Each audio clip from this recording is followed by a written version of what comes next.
முருகப்பெருமான் சோதிக்கிற கடவுள் கிடையாது. அவர் சாதிக்க வைக்கிற கடவுள். சோதனை ஏன் வருது அப்படின்னா, இந்த மனதிற்கு ஒரு குணம் ஒண்ணு இருக்கு. என்னன்னா, நீங்க ஒரு பாதையில பேசாம போய்க்கிட்டு இருக்கீங்க. அப்ப வரைக்கும் அந்த மனசு எதுவும் பண்ணாது. ஆனா திடீர்னு நாளைக்கு உங்க வீட்ல வழிபாடு பண்ண போறீங்க. முருகன திருப்புகழ் பாட போறீங்கன்னா, இன்னைக்கு உங்க வீட்ல ஏதாவது சண்டை வந்துருச்சுன்னா, உடனே மனசு சொல்லும். "நீ பார்த்தல்ல இத பண்ண போய் தான் உனக்கு இது வந்தது." அப்படின்னு. இந்த வேதனை, துயரம் இதெல்லாம் எதுனால நமக்கு வருதுன்னா, இதெல்லாம் நம்ம பண்ணது தான். எந்த ஜென்மத்தில பண்ணோம்னு தெரியாது. இது அத்தனைக்கும் தொகுத்தா ஒரு விஷயத்த சொல்றாங்க. கர்ம வினை. கர்ம வினைய அனுபவிக்கிறதுக்காக தான் இந்த உடம்பு.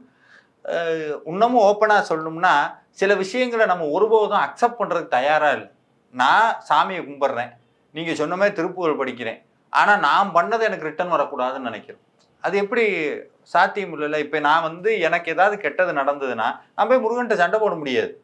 என்னுடைய வேலை உனக்கு சேவை செய்யறது, உன்னைய பாடுறது, உனக்கு பணிவிடை செய்யறது. நீ எது குடுத்தாலும் நான் ஏத்துக்கிறேன். எனக்கு எவ்வளவோ நல்லது பண்ணியிருக்கேன். ஆனா ஒருபோதும் நான் போய் சாமிட்ட கேட்டது கிடையாது. நீ எனக்கு எதுக்கு இவ்வளவு நல்லது பண்ணன்னு கேட்குது. ஆனா நமக்கு ஏதாவது துன்பம் வரும்போது உடனே நம்ம என்ன பண்றோம்னா, மனசு நல்லதை விட கெட்டதையும், தீயதையும், துயரத்தையும் தான் இந்த மனது அசை போட்டுக் கொண்டே இருக்கும்.